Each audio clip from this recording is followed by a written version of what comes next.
الحمد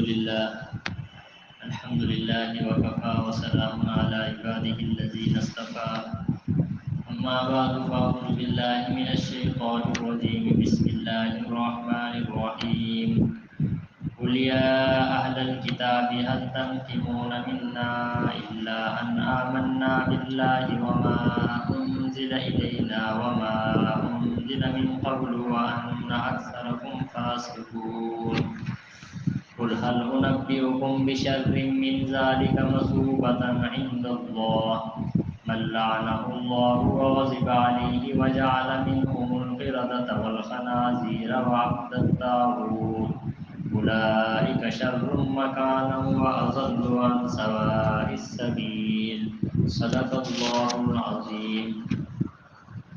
محترم دوستو بزرگوں، گزشتہ درس میں اس بات کو ذکر کیا ہے کہ اللہ رب العزت نے یہ بات ارشاد فرمائی تھی، اے ایمان والو، ان لوگوں کو دوست نہ بناؤ جنہوں نے تمہارے دین کو کھیل تماشا بنا لیا. اور یہ بات بھی ارشاد فرمائی تھی کہ جب تمہیں نماز کے لیے پکارا جاتا ہے تو پھر وہ مذاق اڑاتے ہیں، کھیل بنا لیتے ہیں، سیٹیاں بجاتے ہیں، تالیاں بجاتے ہیں. اہل کتاب کا یہ شیوہ تھا اور کفار کا یہ ہمیشہ سے طریقہ چلا آ رہا ہے کہ وہ مسلمانوں کے دین کو مذاق بناتے ہیں. کبھی آپ صلی اللہ علیہ وسلم کا مذاق، کبھی کسی نبی کی تنقید، کبھی قرآن مجید کا مذاق اڑانا. اور اس زمانے میں جب اذان دی جاتی تو وہ لوگ سیٹیاں بجایا کرتے تھے، شور مچایا کرتے تھے.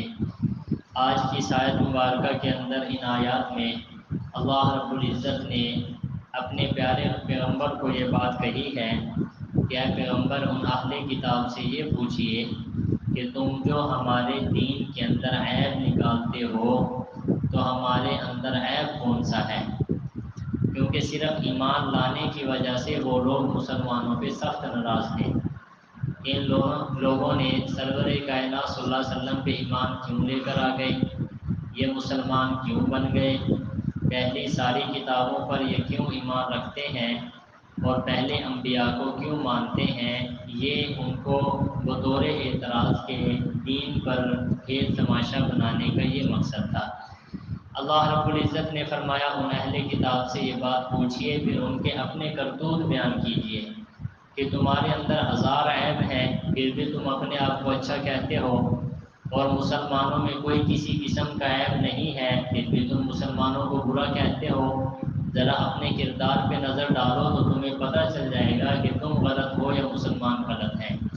اسی چیز کو ذکر کرتے ہوئے فرمایا یا اہل الکتاب، اے پیغمبر کہہ دیجئے اے کتاب والو، هل تنقمون منا، ہم پر تم کیا عیب لگاتے ہو؟ الا ان آمنا، سوائے اس کے کہ ہم ایمان لائے اللہ پر، وما انزل الینا، اور اس پر جو ہماری طرف اتاری گئی، وما انزل من قبل، اور اس چیز پر جو اس سے پہلے اتاری گئی، وان اکثرکم فاسقون، اور حال یہ ہے کہ تم میں سے اکثر فاسق ہیں.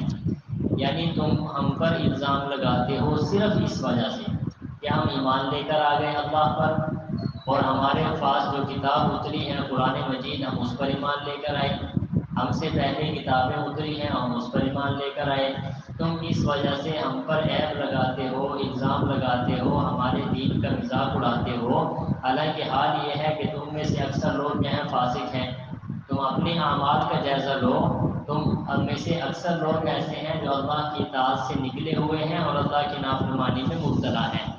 آگے ارشاد فرمایا قل حل، اللہ رب العزت نے فرمایا اے پیغمبر آپ کہہ دیجئے هل انبئکم بشر من ذلک مثوبۃ عند اللہ، کیا میں تمہیں خبر دوں اس سے زیادہ برے طریقے کی اللہ کی طرف سے بدلے کے طور پر؟ کیا میں تمہیں ایسی بات بتاؤں جو تمہارے اندر پائی جاتی ہے اور اللہ رب العزت نے بدلے کے طور پر تمہیں عذاب بھی دیا؟ میں وہ تمہیں تمہارے اعمال بتاتا ہوں. وہ کون سی ہیں؟ من لعنہ اللہ، جن پر اللہ نے لعنت کی ہے. تم اپنے حالات دیکھو، اپنے اعمال دیکھو، تم تو وہ لوگ ہو کہ تم پر اللہ نے لعنت کی ہے. وغضب علیہ، اور جن پر اللہ کا غصہ نازل ہوا. ہم مسلمان ہیں، ہمارا صرف یہی قصور ہے تمہاری نظروں میں کہ ہم مسلمان ہو گئے ہیں، لیکن تم اپنے اعمال دیکھو کہ اللہ نے تم پر لعنت بھی کی ہے اور اللہ نے تم پر غصہ بھی نازل فرمایا ہے۔ وَجَعَلَ مِنْهُمُ الْقِرَدَةَ وَالْخَنَازِيرَ، اور فرمایا کہ جن میں سے اللہ نے بندر اور خنزیر بنائے۔ یہ کون لوگ تھے؟ یہی یہود و نصارہ تھے کہ جب اللہ کی بات انہوں نے نہیں مانی، وہ مچھلی کا شکار کرنے کا واقعہ آگے بھی آئے گا کہ انہوں نے اس بات کو نہیں مانا تو اللہ نے ان کو بندر اور خنزیر بنا دیا۔ وعبد الطاغوت، اور جنہوں نے شیطان کی پوجا کی، جنہوں نے شیطان کی، تمہارے اندر یہ سارے عیب ہیں پھر بھی تم کہتے ہو ہم ٹھیک ہیں، اور مسلمانوں کے اندر کوئی عیب نہیں ہے پھر بھی تم ان کو خراب کہتے ہو، حالانکہ خود اپنے اعمال پہ غور کرو، اپنے کرتوت پہ نظر ڈالو تو تمہیں پتہ چل جائے گا کہ غلط ہم ہیں یا مسلمان۔ یہ تو یہی بات ہے نا کہ ایک آدمی کے اندر حضرت شیخ رحمۃ اللہ علیہ نے مثال دی ہے، فرمایا ایک آدمی ایسا ہے جو کانا ہو، اور فرمایا وہ آنکھوں والے پر کیا کرے، اپنا اس پر الزام لگائے اور اس کے اندر کمی بیان کرے تو لوگ ہنسیں گے کہ خود آنکھ ٹھیک نہیں ہے اور جس کی آنکھیں ٹھیک ہے اس پر کیا کرتا ہے، باتیں کستا ہے۔ تو اہل کتاب کا یہی شیوا تھا، خود اپنے اندر بہت ساری غلطیاں تھیں جس کی وجہ سے اللہ نے ان پر لعنت فرمائی، اللہ نے غصہ نازل فرمایا، اللہ رب العزت نے ان کو بندر اور خنزیر بنایا، اور انہوں نے شیطان کی پوجا کی اور وہ عیب نکالنے لگے مسلمانوں میں جن میں کسی قسم کا کوئی بھی عیب نہیں تھا۔